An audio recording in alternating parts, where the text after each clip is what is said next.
All right, well, good morning. Some important things to talk about this morning, some kind of heavy things that we want to talk about this morning. So far this year to date, 16 homicides in the city. 16 homicides so far this year compared to 28 this time last year. I think, it's the risk of sounding like a broken record. One homicide is one homicide too many. So as concerning, as frustrating as it is to see 16 community members who've lost their lives senselessly this year, it's even more frustrating to know that some of the people involved with killing those community members were teenagers. At 7 of our homicide suspects in those cases so far this year are teenagers. 3 of them just 15 years old, and you don't have to look any further back to Barrington Drive, right? Just from a couple of weeks ago, you had a woman, a 36-year-old single mom, off on her way to work in her apartment complex, about to get in her car and head off to work. Her kid upstairs getting ready for school when a group of people decided they were going to rob this woman, shot this woman. This woman sadly, tragically died. That child left without a mother. As horrible as that is, teenagers involved, at least one teenager involved in that one. Just fast forward to Wembley Drive just this past Friday, another robbery attempt that goes sideways. In that one, you have a 26-year-old guy who's killed, dies during that incident. Some of the suspects involved have been taken into custody. One of them, a 15-year-old who a couple of days later we find over at high school with a loaded gun and a stolen car. So if this doesn't get the attention of our community and shock the conscience, I don't know what in the world will. A lot of you know Lieutenant Susan Manasseh. She's with Homicide, and I've been doing this for a while, and she and I have had some interesting conversations over the last couple of days, and I really think Susan's perspective and context is important to this conversation, and what she and her people are seeing in their investigations, some of the trends they're seeing, some of the things that they're hearing when they interview these young people. I don't think it should be lost on any of us, and I was hoping Susan may be able to convey a little bit of that this morning. Susan Manasseh. Thanks, Rob. All right, guys, good morning, first of all. Really appreciate you guys taking the time to kind of listen to my words. And as you guys know, I'm not really a number kind of person. I'm more of a speak from the heart kind of person. And one of the things that I don't normally do is I don't normally talk about suspects, right? Because we're typically focused on the loss of the victim and that way it hits the family, the victim's family. So, but this a couple of days ago, here I am watching a 15-year-old being interviewed, right? And due to North Carolina laws, the mom has to be present in there, and just watching the mom, struggle with her son to get him to tell the truth, right? Like, tell the truth on what happened. I need to know what happened, right? So, and you're sitting there and you're watching this battle, and what I'm thinking in my head is that you have this kid that obviously went to school, right? He went to school, he shows up to school, he has a gun in his waistband, he's driving a stolen car, but there's some reason he went to school, right? Because he still knows what is the right thing to do to get the education, those type of things, right? But for whatever reason him and his friends decided to pull the trigger and kill that man is unexplainable. And unfortunately, this kid, I hope he is tried as an adult. He potentially can be tried as an adult along with the other 15-year-olds, similar to the Zachary Finch case where we had a 15-year-old involved who's going to be tried as an adult. Another robbery case. And the thing that, when I was looking at the data, I was like, okay, let me do what Rob says and look at a little data. And what bounced off the page at me was that it's robbery motive. So it's kids robbing people either for drugs or money so that they can do whatever that is that they need with that money. Is it shoes? I don't know the reason, okay? But when you look at the home life, right? Because I'm sure that's where everyone's going. They have food on the table. They have those things. They had a parent that cares, and obviously, a parent can say, hey, I'm not coming in, right? And if he or she says that, then we wouldn't be able to talk to him, right? But obviously somebody cared in that household enough to come down and help us speak with this kid. So it's just troubling. Again, I don't want to focus on the suspects, but at the same accord, I'm thinking we have, a 15-year-old, right? Another 15-year-old, a 16-year-old, things like that. And it's like, where are we going wrong. Maybe we need to be harder on some enforcement efforts, right? Maybe we really need to like dial in that piece of it to hammer home that there are consequences to your actions. That pulling a gun on someone isn't cool, right? Having a gun in school isn't cool, because as quickly as that kid makes that decision, I guarantee they would want to take that back. You know, I'm sure if I dialed in and talked to this kid, I'm like, did you really mean to shoot this guy in the back of his head and take his life, and now potentially take your life? Come on, man, that's not possible. So it's kind of what I was thinking, Rob. My thoughts. Forgive me if I'm overstepping. You know, you had a conversation. You were talking about those interviews that you did and how telling it was to see the look on the faces of these young people when they really come to the realization that this is real, that this is going to be life-changing, that, you know, you have a life lost, and for all intent and purposes, the people who were involved in taking the lives, their lives are gone too now. And to see the face and the hopelessness after you know, during the interviews. Can you talk a little bit about that? To think about, so that on that particular day, you know, the kid's not going home to his bed, right? He's not going home to his mom. He's going to a juvenile detention facility where he'll go to court every 10 days, right? Every 10 days, this kid is going to be going into court. He's not going to school. He's not learning. He's not doing the things that a 15-year-old should do. Sure, I mean, kids are going to get in trouble, 100%, right? We all had some element of troubleness that we got into, but this is taking it to a level that is just not, it's not cool, and it's not cool for anybody involved here. So, what else? Lieutenant Manasseh, I think she brings a tremendous perspective. I know that you guys have been doing intervention programs with teenagers for a while, specifically in like the Highland community and things of that nature, but do you think this is more of a widespread issue than just the Highland community and just some of the Hidden Valley or whatever the case is at this point? Yeah, and Rob, she spoke to something. Unfortunately, I'm not super familiar with where our initiatives are, because my nose is plugged to solving murders. So I think that we'll have somebody that will speak on that. You must be visionary, because that's exactly where we were going when Lieutenant Manasseh was done. So just hold the presses, and we'll get to that in just a few. Susan, you mentioned watching these kids be interviewed.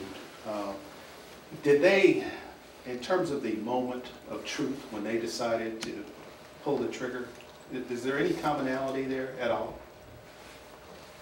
I mean, did the victims do anything? Was there something that makes any kind of rational sense of this whatsoever? No, I mean, I can think of a few cases where it's purely they overreact, right? They're not equipped to handle a gun. Obviously, they're not equipped to handle it safely and properly. So sometimes what you see is a kid with a finger on the trigger, right? I mean, they shouldn't have a gun, period, right? Because they don't have the knowledge of which to operate it off of watching either a video game or watching a friend show them how to use the gun, which is not acceptable because the person showing it to them doesn't even know probably how to use it. So I can't really draw a thread of commonness with that, but I just know that what I've seen sometimes is just an overreaction from the suspect based upon whatever the victim, either A, is not giving the dope up, not giving the money up, whatever that is, an overreaction. These past two cases, would that fall into that category?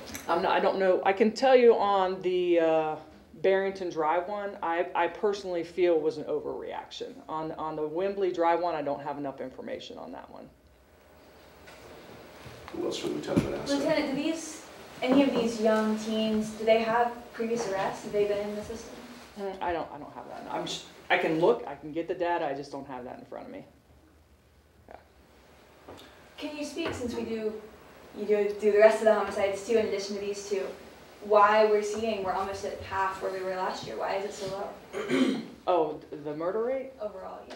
I guess it's good police work. I can't really correlate why. I just know that sometimes there's an ebb and flow of life, right? And things go up and things go down, and we try to draw conclusions about that, right? You know, one of the conclusions I read was that murders are associated with ice cream sales. There was a study on that. When ice cream sales goes up, the homicide rate goes up. And I'm like, really?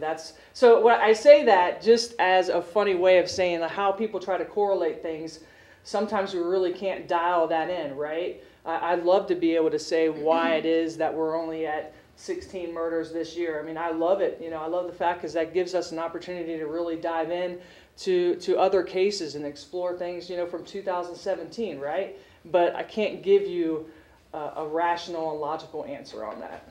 Colleen. Of the 16 homicides so far this year, how many cleared? I want to say our clearance rate is hovering in the area of about 53, 54%, but I'll get it specific to case-wise for you, Colleen, before deadline. Can you give us the most any kind frustrating of thing that update? some of these kids are ruining their lives, maybe sorry. over 10 or 20, $30, I don't know how much they get, but they're throwing their lives away for such little amount of money or goods or whatever they get. It's crazy. Yeah, I just don't think they understand how quickly the trigger goes off and how quickly that second, we fire 2 rounds in 5 seconds, right? When we go to the range, 2 rounds in 5 seconds, right? So thinking about how quickly that trigger is off, and just like that kid has changed their life completely, and the family's life completely of the victim that they shot. So, Is there basically a thrill element here? We got the gun, we got a victim, use the gun. I don't know, Glenn. I mean, I really don't know. I mean, I know that because you know that kids obviously like to post pictures of themselves with guns, right? We see that on Facebook. So there has to be some element of why they're Snapchatting with guns, and so that their friends can see them with the gun. You know what I mean? But what needs to happen is these kids that commit, like when these 15-year-olds, when they go to jail, right, and when they go to prison, they need to circle back around and say, hey, you know what?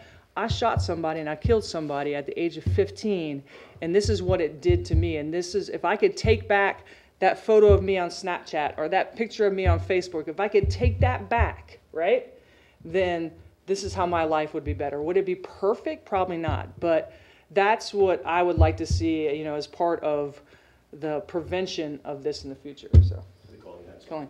Piggybacking on what you said, you talked about the mother trying to get this kid to speak the truth about what happened. And then you just said that in at least one of the cases, there's an overreaction. They just don't realize how quickly. So I guess I'm trying to figure out, if they're not realizing what they're doing at that moment, why is there a defiance? When they finally sit down with you guys, why isn't there you know what I mean? Like, are they just still being...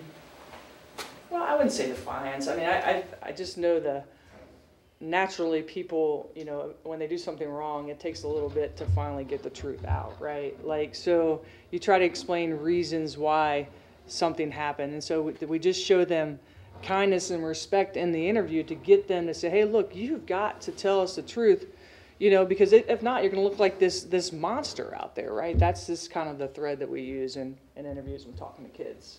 Just to be Yes, extra sir. specific here, 7 of the suspects, teenagers, you guys specified as 15 to 17, 15 to 18. What's your guys' textbook as teens? So, so 15 and under, that is a juvenile in the court system, okay? So that's, we have so far 3 15-year-olds, right? But I gave data on 16, 17, 18, and 19-year-olds because, they're still in that, I guess, adolescence or post-adolescence. They're teenagers to me. They're not even old enough to have a beer, right? So they're not, they're not equipped to handle things.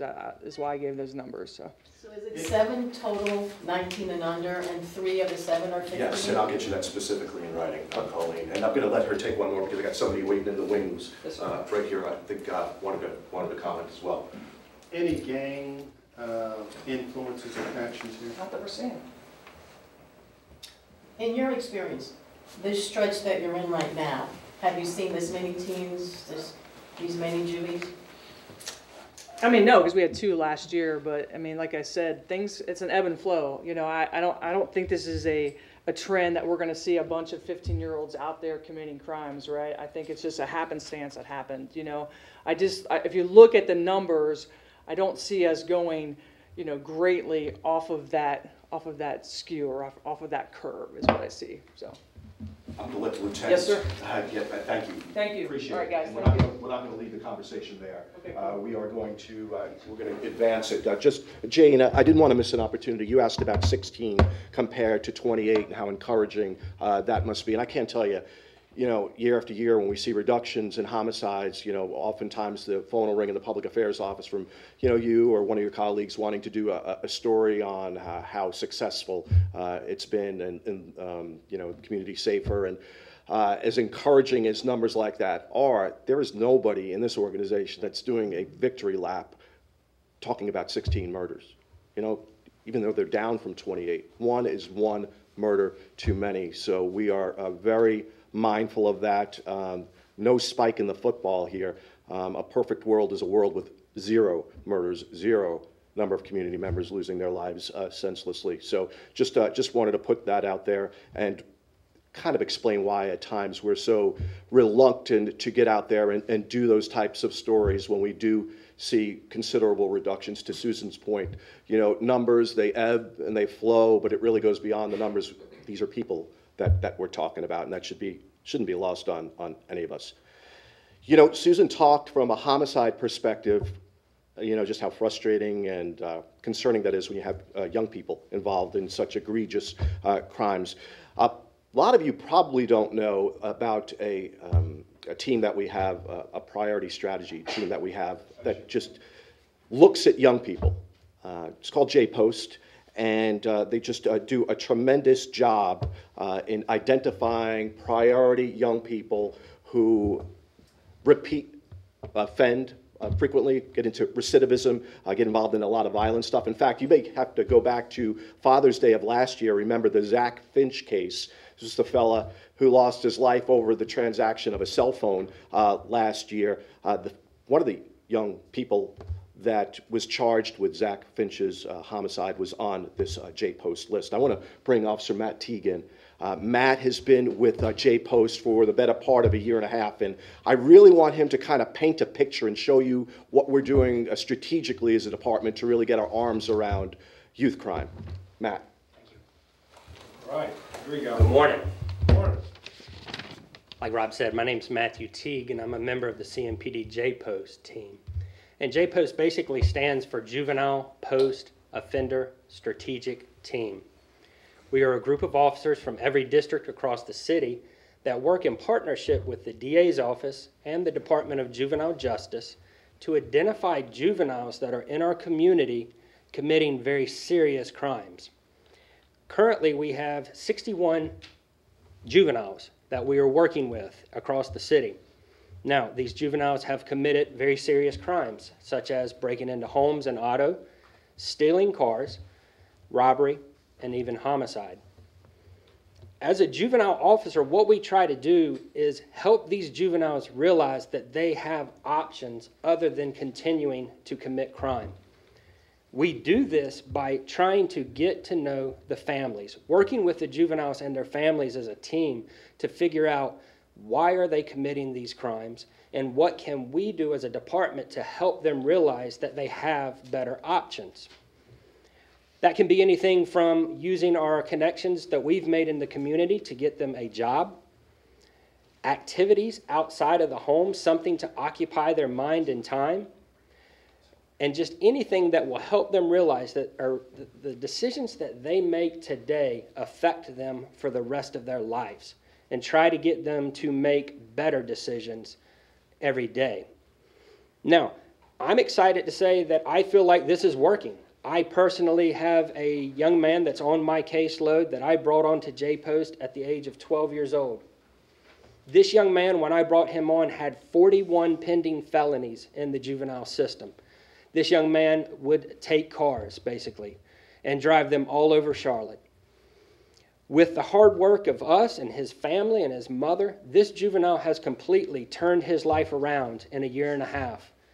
He is no longer going to an alternative CMS school. He goes to a normal middle school where the staff love him and he's doing great. Next year, he hopes to go on to high school and play for his high school football team. So I think that just goes to show that with hard work, these juveniles can make the right decision. Unfortunately, not all of them make the right decision. We do have juveniles that are on J-Post that continue to do crime. And, you know, it really breaks my heart because I think it starts at home for a lot of these juveniles. They don't have a positive role model in some instance that is there to help them make good decisions. I personally volunteer at 3 elementary schools. One in particular, Behringer Elementary, a group of 5th graders. It breaks my heart every week when you talk to these kids and they're like, you know, we just don't have anybody that we can look up to. We don't have anybody in our community that understands where we're coming from that we can talk to. And that breaks my heart. So if there's anyone in the community that would like to partner and come to these schools and meet these juveniles and be a positive role model for them in their lives, feel free. You can get in touch with me either through Rob or the department, and I would love to introduce you to these juveniles that truly need our help. Yes, ma'am. Not everyone grows up with the role model.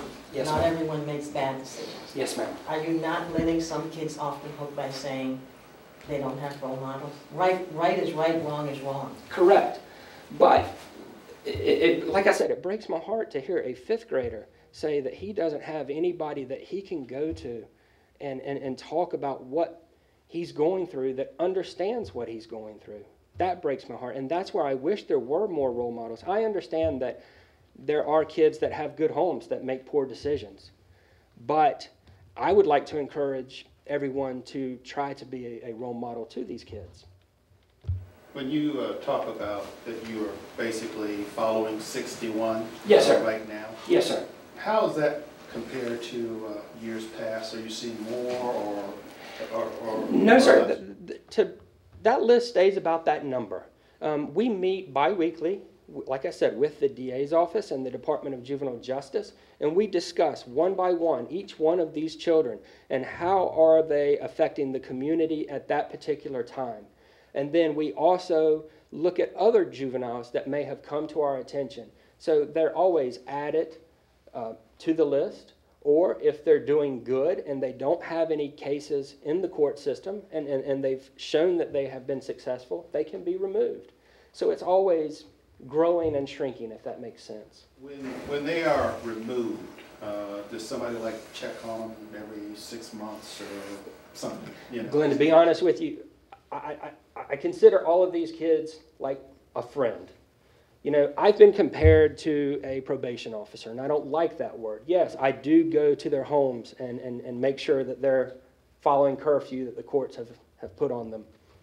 But I like to think of it more as a mentor.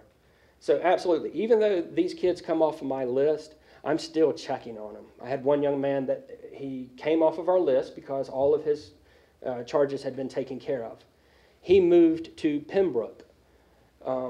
And to be honest with you, I swing in there and check on him on my way to the beach because I still care about him. You've spent, with the young man I told you about today, we worked for 2 years getting him to get back on the right path.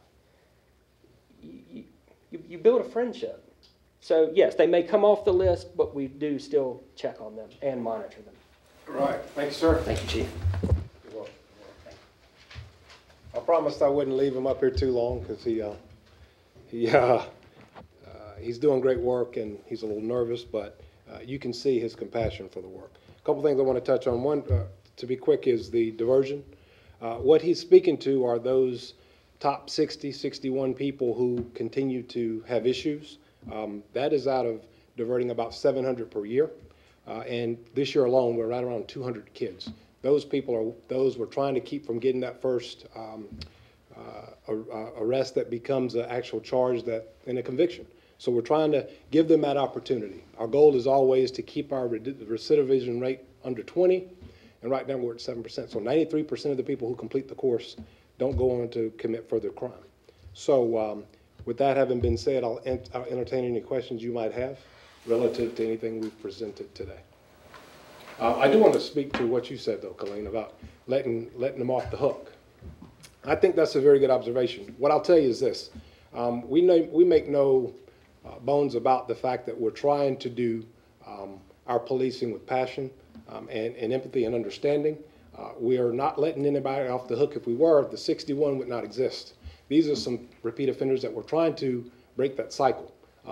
And for me, ultimately, it does start in the home, as the officer said, but you still have families. I come from one where the mother's the strength of the family, and there are no excuses. We're not allowing for excuses. I don't believe there are many excuses. I don't believe there are many victims, but those that are victims of crime. So what we're trying to do is have a positive influence on those kids, especially those that Officer Teague talked about who are reaching out. What are your questions for me? Come on, guys. Good. Yes, Before you run, Rob. Yes, sir. I just wanted to get your reaction to, obviously Susan was talking about the number of young people who are involved in these very, very serious crimes, and just from your perspective, your reaction to that. I think she covered it. My reaction is very similar. It is disheartening, but we can't close our eyes to the fact that there are some young people who are taking pretty severe matters into their own hands and having tragic consequences. Let's not fool ourselves that 15 and 16-year-olds can't do acts of violence. What we're trying to do is the work that Teague talked about to break into that. Now, some people aren't going to be receptive. There's a reason 7% or so we never really impact, because these are people who are going to choose that career path, and we're going to hold them accountable. Yes, ma'am. Chief, it's only April, school's gonna end. I know we had summer opportunity. Are you looking at expanding programs like that for this summer? My partners are, yes. We're going to be a part of that work. I'm not going to own it. That's not my job. But we're going to be a partner in it. I know the Y in particular, YMCA, has significant funding through the Levine Foundation to do more extensive work and to do that work year-round. So, yes, we're going to do a lot of that work through this summer as well. Chief, a couple of things. In terms of the homicide rate, and Lieutenant Manasseh talked about the ebb and flow of numbers, and I know we talked about this for a bit last year, as the numbers were going up. And does this year prove that there's sometimes no policing human behavior? Absolutely.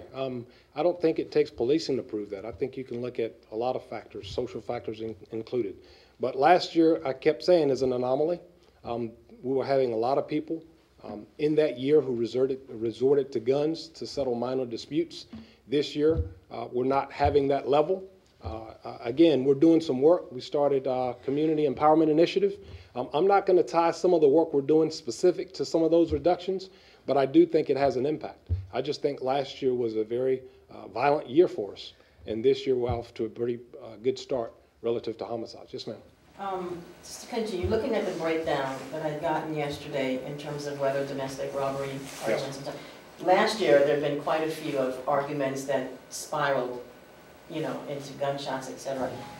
Do you think I don't want to say preaching, but it was a constant talking of people need to get a grip on de-escalation and learning how to take control. So far, it's one argument that's contributed to a homicide.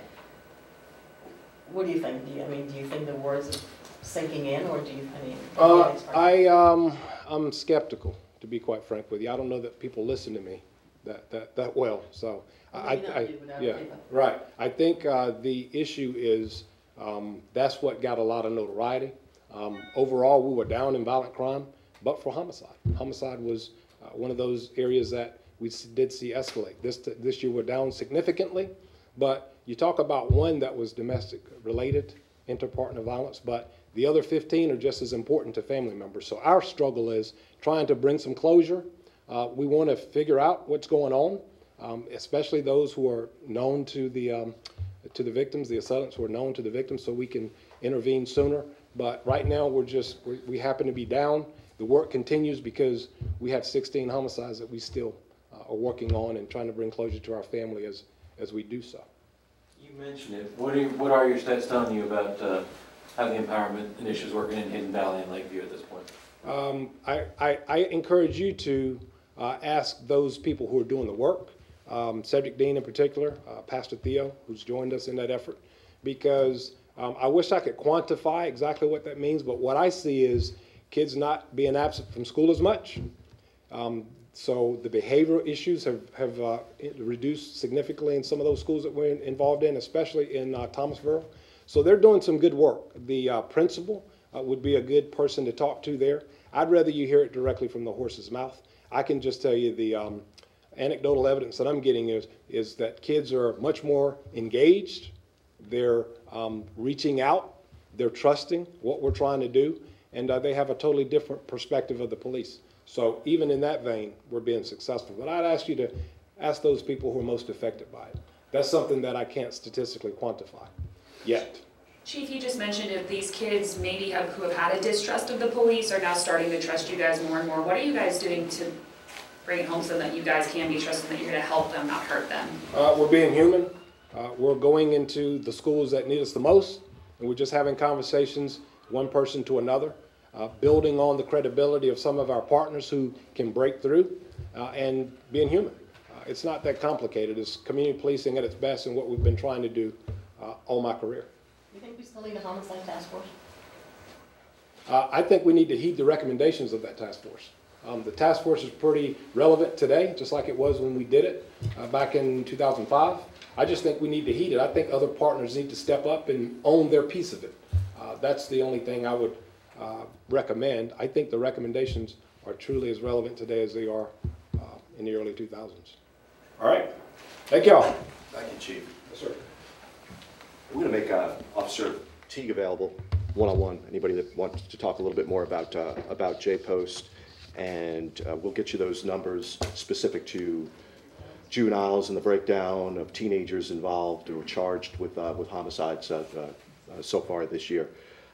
What do we have before we part company this morning? I know there was a couple of questions that I heard in the hallway. Ricardo Mata, does somebody have a question about? Yeah, Officer Treatley thought the press release was coming, but I just wanted to know, after arrest yesterday, do we expect any more victims? Yeah, well, I don't know. I know that we will be putting a press release out in the not too distant future, probably within the next 15, 20 minutes. So just check your inboxes. And for those of you who aren't familiar with who he's referencing, Ricardo Mata, arrested several weeks back for his involvement in sexually abusing a child through his Spanish language camp. That was based over there off of Moorhead. There has since been another victim that we've been able to identify. Parents of a little 6-year-old girl came to our Providence Division office back on March 22nd and said they believed that their 6-year-old daughter was sexually assaulted by Mr. Mata at Eastover Elementary School last year when she was 6. She's 7 now. The little girl. Our detectives put a lot of work into this, able to collect evidence, information, and get warrants for Mr. Mata's arrest. A couple of things of note here. I want to, number one, encourage the community to keep having these conversations with their children about this type of thing. You know, it's as a father myself, I know it's unpleasant, it's unsavory, it's nothing anyone should have to talk with their children about in a perfect world. But I think we'd all agree that unfortunately we don't live in a perfect world, and you know, they're necessary conversations. I think we'd all be foolish enough to believe that this is to and done. I mean, we talked about that 2009 case that we weren't able to develop enough evidence in that investigation of a 6-year-old that he was allegedly sexually assaulting or sexually abusing at another one of his programs. Also want to underscore that this Eastover Elementary incident had nothing to do with CMS. I know it took part on their property. It's my understanding that Mr. Mata is not a CMS employee. This was not a CMS sanctioned coordinated event. My loose understanding of the way things developed is that Mata had this Spanish camp of his, and he essentially rented property from CMS to coordinate this event, no different from a church or any other kind of civic group that would do the same. Double down on that, say that we are in close contact with CMS, and they're being more than cooperative in this investigation. So I just wanted to put that out there. And again, if I can underscore anything, is if anybody in the community has any information about any potential additional victims or has information concerning any of these existing cases that we're working, please call us. Call 911, call our Crime Stoppers tip line 704-334-1600. So there's that. Anybody else? Grossman. Any reports of people by? Look, he's off today, and let's just leave it at that. Thank you. Appreciate it. That wasn't lost to me. Thank you, everyone. Have a great day. Stay dry. That's your fault, man. That's